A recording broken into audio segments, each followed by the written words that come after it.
Welcome to Camp Time is Real Time. I'm Sarah Lebrecq, and this is the Week 3 recap. We're going to hear from Ty, we're going to hear from Shea with excellent audio, and we are going to hear from Aiden and Quinn.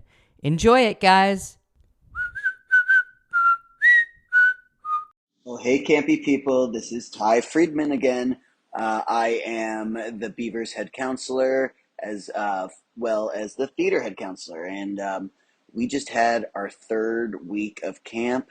We are at the official halfway point, which I always find that the third week is a week where we really catch your stride. We get a brand new set of kids, new troops, new fresh energy, and I just think this is one of the better camp groups that we've had in a long time. But I gotta say, I mean, I know that like the joke is that like this is the best camp staff of every year. That's like the joke.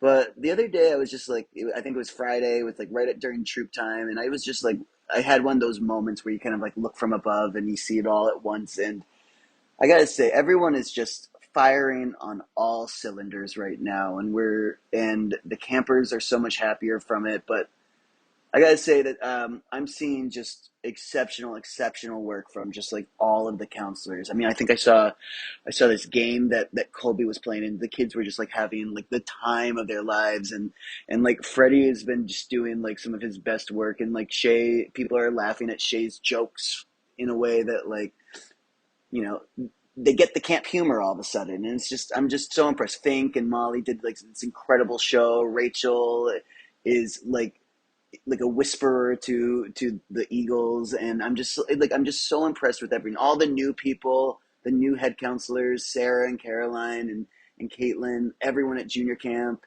is just like unbelievable. I think like I'm always like telling all my assistants like watch Hillary. She knows how to teach these tenderfeet or these tadpoles in a way that like you can't even believe. I mean, I'm just so impressed. You got like old people who, not old people, but people who have been there for a long time, like Scott, newbies like Todd, who's just like bringing in just like incredible ideas and games, and it's so clear that we're all just kind of like on our game right now, and it's all coming from Sam and Carrie. They're keeping us on our toes, and yeah, and I just I think when you think of like why we're doing so well, I think one of like the main things that I really noticed recently is that there's always kind of like a sense of unknowing of like what's going to happen. We're always on our toes. We're always unsure of like what the day will bring, but we're always like there to like look for a cool moment and like let it happen, to say yes and to it. And what I love about camp is that it gets you to a point where you're kind of like looking forward to the unknown, where the unknown can mean something fun is going to happen or something great can happen. Like I'll give you an example of this. One of my campers, she got there early, I think last Thursday, and she went over to Freddie's and says, "I'm a hawk today," and Freddie says, "Yep, yes you are." And then I sent all of my campers to become a hawk for the day, and Freddie sent me all of his campers to be a beaver for the day, and we ended up switching troops, and we had lunch together in different spots, and they still did their activities in their right spots, but it was just a really cool way to bond with a brand new troop. And I think that the kids, they never expected that to be the day. The whole time they were like, what is happening? And I just love that feeling that you don't really like look forward to it anywhere else. And it's just a little nuance of camp that I find particularly great, not just for the kids, but also for the counselors. Same thing with the counselors. We don't know what the camp counselor competition is going to be in the day. We get a sheet just like everybody else, and we have to kind of like look to each other and be like, "Ooh, what do you think this could be today? Oh, I think this might be." Every day we're just like, "Oh, it's here. Today's the oatmeal competition." It never is so far, but we keep waiting for it.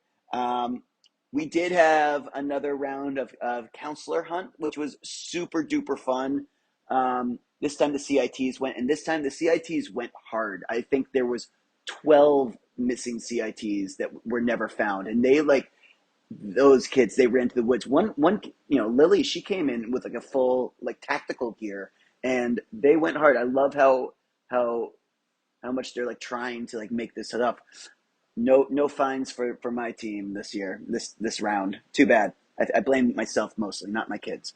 Although there was some slow walkers, and nonetheless, there's also been just like some epic sings lately. John Seg did like a full like concert the other day, which was really neat and a really great opportunity for him to kind of like show something that he's so wonderful at. And the kids like really, it's nice that the kids get to like learn a song from the early 90s that they would have no idea about otherwise.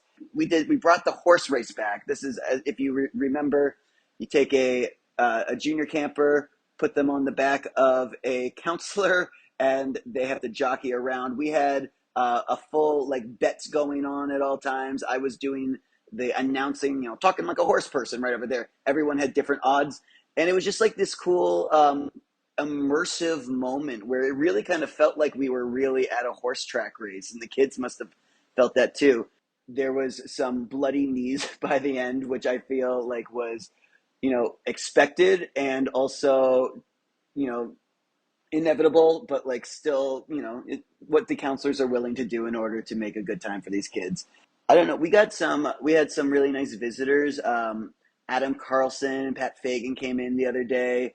Adam Carlson was like was an old counselor. He was actually my counselor of the Apaches. I remember having him, which was cool. And I just think, we're leading into that giant sing and that giant reunion, and it's just, you can see the way that people are coming back to camp and re-experiencing all these like sense memories. And it's something that I've known for a long time. You can always come back to camp, and you can always go to these little safe, special, perfect places and experience it and enjoy it. But I love seeing new people, and I love having people come in. We can't wait for this giant reunion that's about to come and have this epic sing. None of the counselors even know what's about to happen, but we're just like thrilled to bits about like what it could be. The counselors are in such a state of having so much fun right now that it's trickling down to the kids. This is the closest thing to trickle down economics that I can finally understand. It doesn't work with money, but like with like fun, that's like what it's really, that's like how it works. Like this is what it's like meant for. It's just, you start from the top, you make the top of the people have fun. It trickles down all the way to the campers and the parents hearing from the campers what they did in their day, and all the way around. It's like a really nice circle. And then, sometimes you get a nice note from a parent who will tell you how it impacted their kids, and they tell that to the people in charge and the counselors, and it, warms their heart, makes them want to do it even more so the next day. We can't wait for this next week. The fourth week is upon us. Only 15 more camp days to go. We're savoring every single moment. So many great things happen every single day. So many good free swims, so many good troop times.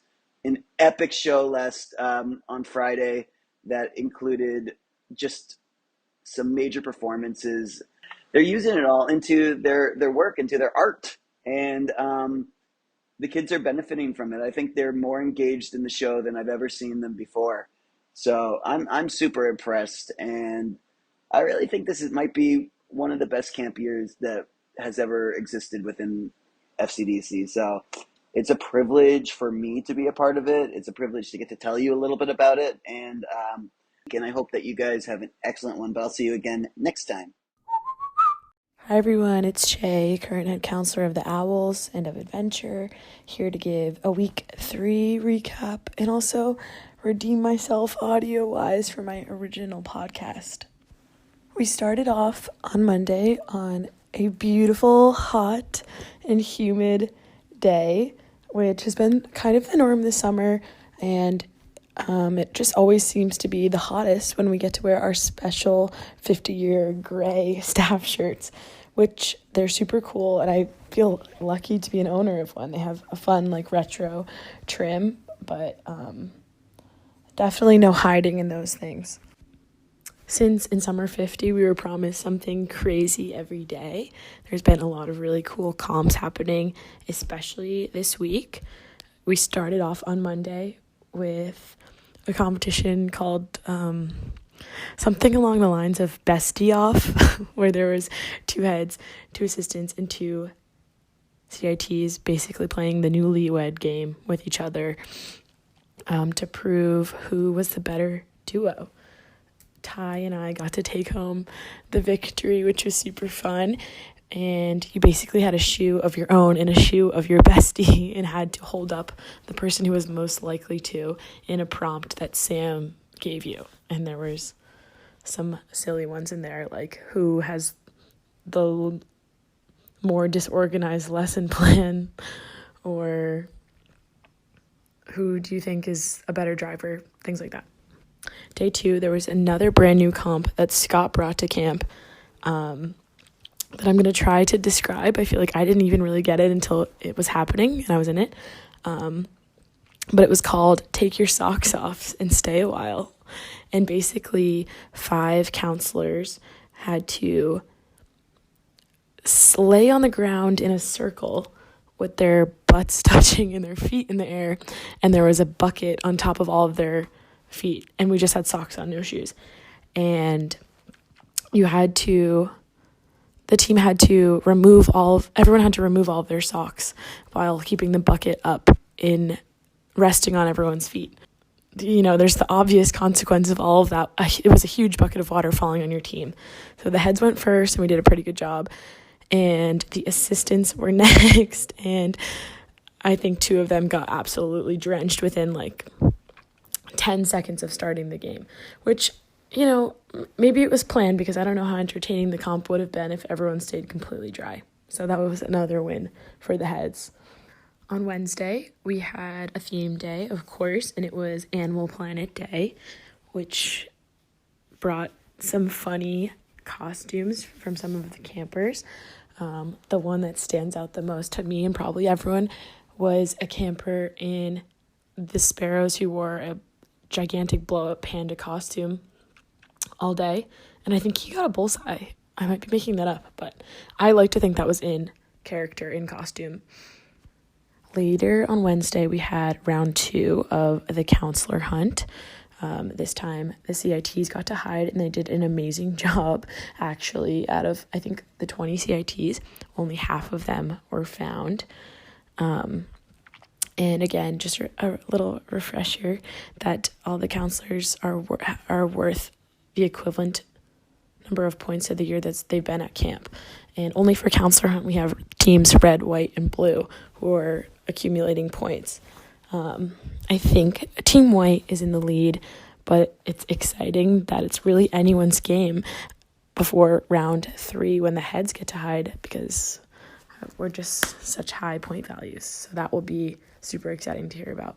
However, the most notable competition of the week, to me at least, was the return of a Tom Cowell classic, the Counselor Derby, which, if anyone remembers, is kind of notorious for bleeding elbows and skin knees and crying tender feet who got to be on the backs of counselors. But Sam and Carrie brought that one back this summer with some adjustments, of course. We had our bigger boy counselors competing with knee pads this summer, which was huge. And they had to crawl around the flag with a tadpole on their back. And they made it really, really fun. We had Ty announcing as the horses, came into the gate.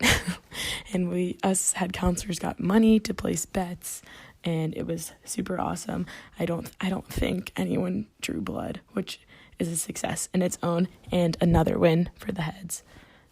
Shout out to, I think his name was Fireside Marshmallow, was Freddie the Pioneering Counselor's horse name.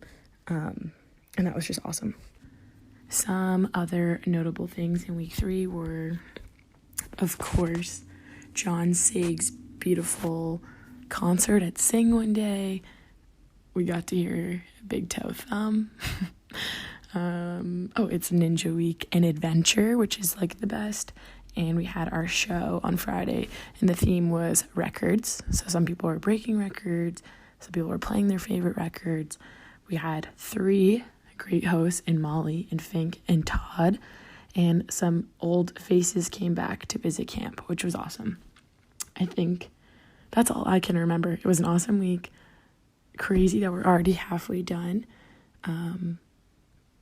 But yeah, love the pod. Keep on podding. Bye, everyone.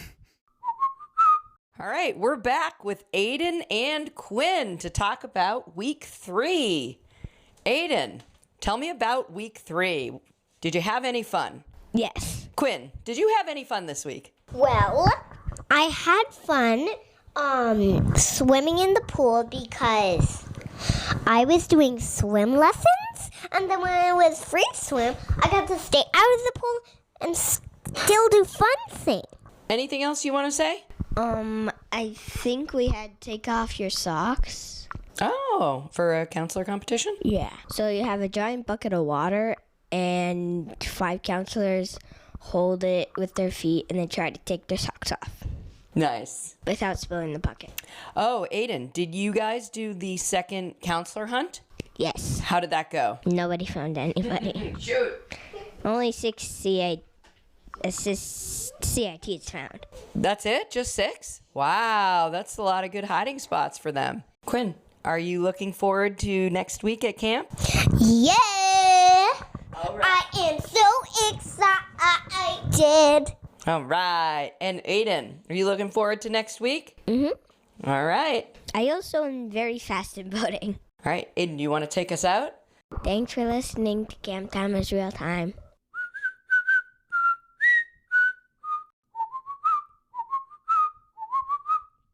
I like Ty's theater.